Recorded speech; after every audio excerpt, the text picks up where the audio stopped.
कथानकाच्या पहिल्या भागामध्ये आजचा चरित्र नायक आहे पितामह भीष्म. पितामह भीष्मांचा जन्मापासून ते साधारण मृत्यूपर्यंतचा असा आपण काळ अभ्यासणार आहोत. किती भाग करावे लागतील त्या व्हिडिओच्या लांबीवरून आपण ठरवू. तर आजचा भाग आपण सुरू करतो. एक महाभीष नावाचा खूप प्रतापी राजा होता. उत्तम शासन होतं त्याचं आणि खूप पराक्रमी राजा, खूप सात्विक वृत्तीचा राजा होता. त्याच्यामुळे स्वाभाविकपणे मृत्यूनंतर त्याला स्वर्गलोक मिळाला आणि तो स्वर्गात सामान्य दरबारी म्हणून राहू लागला. जेव्हा जेव्हा स्वर्गाचा दरबार भरायचा तेव्हा महाभीष त्या दरबारामध्ये दरबारी म्हणून उपस्थित असायचा. एके दिवशी दरबार भरला होता आणि तिथल्या सगळ्या व्यवस्थांसाठी स्त्री शक्ती म्हणून अनेक नद्या या स्त्री रूपात उपस्थित होत्या. तर अशीच एकदा गंगा काहीतरी त्यांना वाढण्याच्या दृष्टीने, पाणी वगैरे देण्याच्या उद्देशाने त्या दरबारामध्ये प्रवेश करत होती. अचानक वाऱ्याचा एक झोत आला आणि तिचा पदर ढळला. म्हणजे आपल्या जिथे सामान्यपणे असायला पाहिजे तिथून पदर तो खाली पडला आणि ती थोडी असहज स्थितीत पोहोचली. साधारण संकेत असा असतो, अशा वेळी सज्जन व्यक्तीने जमिनीकडे पाहावं आणि त्या स्त्रीकडे दुर्लक्ष करावं अशी सामान्यपणे पद्धत असते किंवा असा संकेत असतो. त्या स्वर्गात उपस्थित असणाऱ्या सर्व दरबारींनी खाली मान घातली, पण महाभीष राजा मात्र काय, त्याची नजर एक निर्विकारपणे त्या गंगेवरच खेळून राहिली आणि गंगेची त्यांच्याशी नजरानजर झाली. मग दोघांची नजरानजर झाली, पण ही गोष्ट काही चांगली नाही झाली, कारण स्वर्गाच्या दृष्टीने हा सज्जनाच्या संकेतांचा भंग झाला. मग स्वर्गस्थ देवतांनी त्याच्यावरती नाराजी प्रकट केली आणि त्या दोघांना बोलावलं आणि त्या दोघांना आता सांगितलं की बाबांनो, तुमच्याकडून असा अपराध घडलाय, त्यामुळे आता या स्वर्गातून तुमची गच्छंती निश्चित आहे. त्याच्यामुळे तुम्हाला आता दोघांनाही पृथ्वीवर जावं लागेल किंवा मर्त्य लोकात जावं लागेल. तिथे तुम्ही पती पत्नीच्या रूपात राहा. याच्यावरती महाभीष राजाला खूप वाईट वाटलं.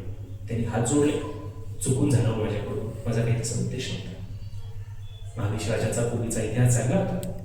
हे छोटं पाप त्याच्या हातून घडलं होतं म्हणून सर्व देवतांनी त्याच्यावरती कृपा करत असं सांगितलं. देवतांची जी शाप असतात त्यांना पर्याय नसतो, पण त्याच्यासोबत एक उशाप तुला मी देतो की दोघांचा विवाह होईल, तुम्ही मनुष्य रूपात राहा आणि गंगा तुझं वारंवार अप्रिय करेल आणि तिच्या अप्रियपणामुळे तिच्याबद्दल तुझं मन उडेल आणि तुम्ही दोघे वेगळे व्हा आणि पुन्हा स्वर्गात परत येण्याचा तुमचा मार्ग मोकळा होईल. अशी एक घटना घडली. समांतरे दुसरी घटना घडली. या विश्वामध्ये 33 कोटी देव आहेत अशी कल्पना आहे. म्हणजे मुख्य देवता यक्ष, किन्नर, गंधर्व, तसेच एक वसू या शरीर सुद्धा देवता आहेत. 8 वसू आहेत. ते 8 वसू सपत्नी म्हणजे लेकराबाळांसह, पत्नीसह एकदा असेच पृथ्वीवरती विहार करता आले आणि विहार करत होते आणि विहार करता करता एका ऋषीचा आश्रम जवळ आले.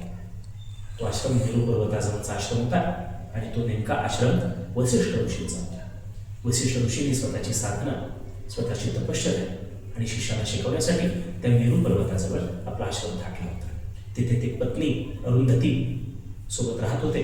छोटा आश्रम होता आणि त्याच्या सर्व व्यवस्था बघण्यासाठी एक नंदिनी नावाची कामधेनू गाय होती. हे वसू सगळीकडे सपत्नी फिरत होते आणि अचानक फिरता फिरता त्या आश्रमाजवळ आल्यानंतर देव नामक एक वसू होता.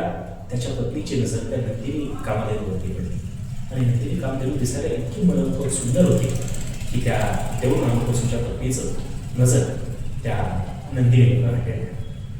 स्वाभाविकपणे स्त्री हट्ट असतो, तसं तिनं आपल्या पतीचा हट्ट असा केला की बाबा रे, स्त्री हट्टापुढे त्या देव नामक वसूचा सुद्धा नाईलाज होता आणि स्त्रीने त्याला असा आग्रह धरला, तुम्ही नंदिनीची परीक्षा तर पहा. मग तो देव नामक वसू त्या नंदिनी कामधेनूजवळ गेला. त्याने तिची परीक्षा केली आणि देव वसूने तिला सांगितलं की ही खूप श्रेष्ठ दर्जाची कामधेनू गाय आहे आणि हिचं दूध जो पिईल त्याला 10,000 वर्षाचं उत्तम आयुष्य, निरोगी आयुष्य आहे. त्यावरती तर त्या देव नामक वसूच्या पत्नीचा आग्रह अधिकच वाढला की ही गाय आपण पाहिजे. पुढे ती गाय कोणाची आहे, तिचे मालक कोण आहेत, त्याच्याकडून आपण काहीतरी मोल देऊन घ्यायला पाहिजे किंवा विनंती करून घ्यायला पाहिजे.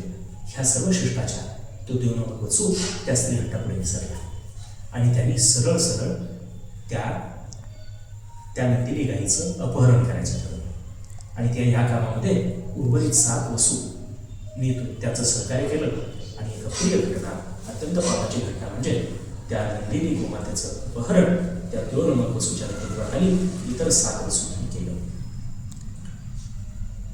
आणि थोड्या वेळानंतर वसिष्ठ ऋषी जे बाहेर गेले होते काही कामानिमित्त त्या आश्रमात परतले. इकडे तिकडे त्यांनी पाहिलं तर ती नंदिनी गाय त्यांना काय आश्रमात दिसली आणि त्यांनी इकडे तिकडे चौकशी केली. शेवटी अंतर्ज्ञानाने पाहिलं तर कळलं देवनामक वसूच्या नेतृत्वाखाली उर्वरित 7 वसूंनी त्या नंदिनी गायीचं अपहरण केलेलं आहे.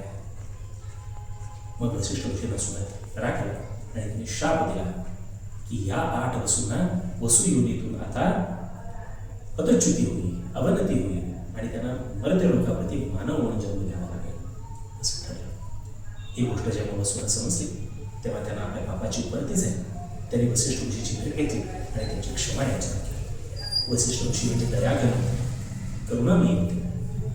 त्याने त्यांची विनंती मान्य केली आणि म्हटलं ठीक आहे, माझ्यासारख्या ऋषीने दिलेला शाप तो मागे घेता येत नाही, पण याच्याबरोबर एक उशाप तुम्हाला असं देतो की याच्यामध्ये 7 वसूंचा दोष कमी आहे, त्याच्यामुळे तुमचा पृथ्वीवरती जन्म होईल आणि काही क्षणामध्ये तुम्हाला मुक्ती मिळेल आणि तुम्ही वसू योनीला या. पण 2 नामक वसूचा अपराध मोठा आहे, त्याच्यामुळे हा मर्त्य लोकावरती मोठा असं मानवी जीवन अनेक वर्षाचं आयुष्य त्याला काढावं लागेल आणि सोबत तो ब्रह्मचारी होत राहील, पण तो वसू योनीतला असल्यामुळे मूळचा त्याच्यामध्ये सात्विक आणि धार्मिक वृत्ती राहील असा त्याने उशाप दिला. थोड्या वेळ मनस्थितीने सर्व वसू परतले. ही दुसरी घटना घडली. आणि तिसरी घटना अशी घडली की एक प्रतीक नावाचा राजा होता. तो इक्ष्वाकू वंशाचा होता. त्याला खूप वर्ष संतान नव्हते. राज्यकारभार उत्तम होता, राज्यही मोठं होतं, सर्व सुख होती, पण पोटी अपत्य नसल्यामुळे त्याला दुःखाची किनार त्याच्या कुटुंबाला त्याच्या गृहस्थाश्रमाला होते. म्हणून त्यांनी राज्य तात्पुरतं प्रधानाच्या हातात सोपवलं आणि स्वतः सपत्नीक जाऊन एका पर्वतावरती कडक तपश्चर्याला बसला.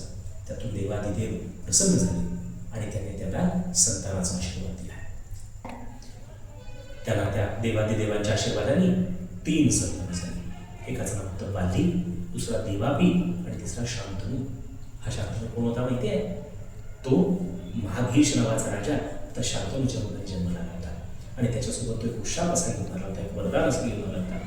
तो ज्या वस्तूला शिवेल त्याचं वृद्धाप्य दूर होऊन त्याच्यामध्ये तारुण्य येईल असा आशीर्वाद त्याला दिला होता.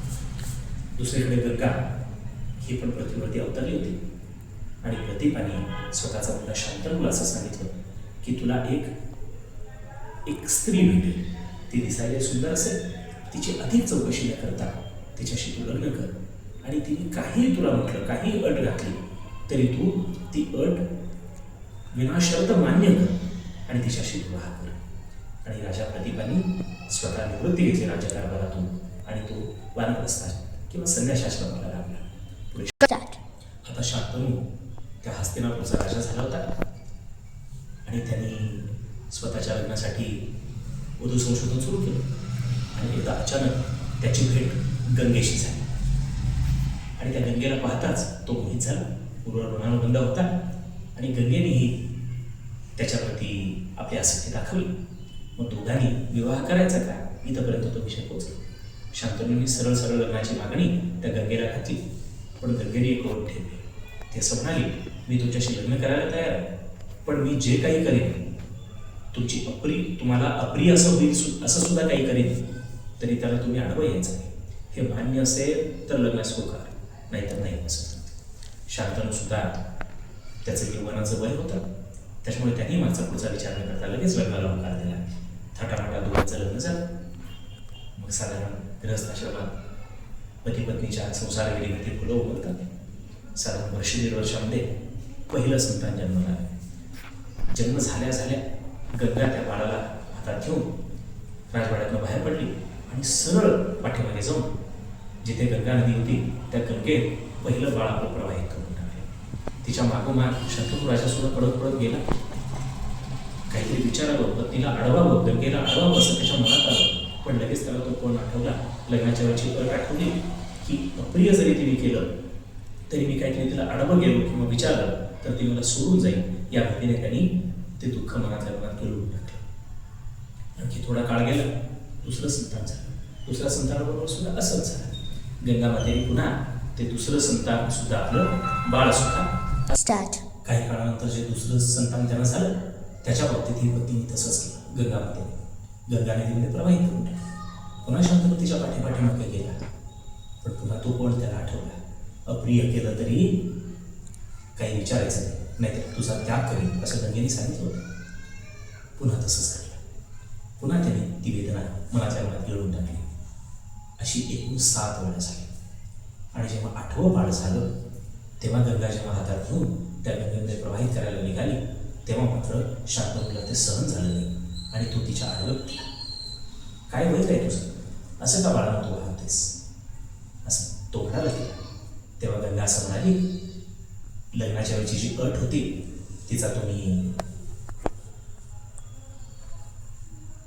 भंग केला, त्याच्यामुळे आता मी तुमच्यासोबत राहू शकत नाही. तरी शांतनुने तिला आग्रह केला, राहायचं नसेल तर राहू नकोस, पण तू असं का केलं त्याचं कारण सांग. गंगेने पुन्हा तिची आठवण करून दिली की अशी अशी आपली एक घटना स्वर्गामध्ये घडली होती. तुम्ही महावीश नावाचे राजा होता आणि मी तिथे स्त्री रूपात होते तेव्हा अशी घटना घडली होती. आणि तेव्हा देवाने आपल्याला शाप दिला होता मर्त्यलोकामध्ये जायचं, म्हणून आपल्याला मर्त्यलोकात यावं लागलं. बरं ही बाळं कोण होती ज्यांना तू सोडून टाकलीस. तेव्हा तिने त्या अष्टवसूंची कथा, जी नंदिनी गाय अपहरणाची कथा, ती सुद्धा सांगितली आणि वसिष्ठ ऋषीने त्यांना दिलेला शाप सुद्धा सांगितला. आणि या 7 वसूंचा दोष कमी होता म्हणून जन्मानंतर लगेच त्यांना मुक्ती मिळेल म्हणून अशी मुक्ती मिळाली. आणि 8व्या वसूचा मात्र दोष मोठा आहे, कारण तो देव नामक वसू आहे, ज्याने मुख्यतः अपहरण केलं होतं, तोच हा 8वा वसू आहे. आणि तुझ्या पोटी का जन्माला आली असं शंतनूने तेव्हा याला विचारलं. तेव्हा त्यांनी सांगितलं, आपली कथा जेव्हा वसूंना कळाली तेव्हा 8 वसू माझ्याजवळ आले आणि त्यांनी मला हात जोडून विनंती केली की गंगा माता, तुम्ही जर स्त्री रूपात तिथे जन्म घेणार असाल मर्त्यलोकात तर आम्ही सुद्धा त्या मर्त्यलोकात जन्म घेणार आहे, म्हणून आम्ही तुझे संतान म्हणून जन्म घेऊ शकतो का असं त्यांनी विचारलं. आणि त्याचा स्वाभाविक परिणाम म्हणून मी होय म्हणाले आणि हे सगळं घडलं. तर अशी 7 वसूंना जन्मानंतर लगेच मुक्ती मिळाली.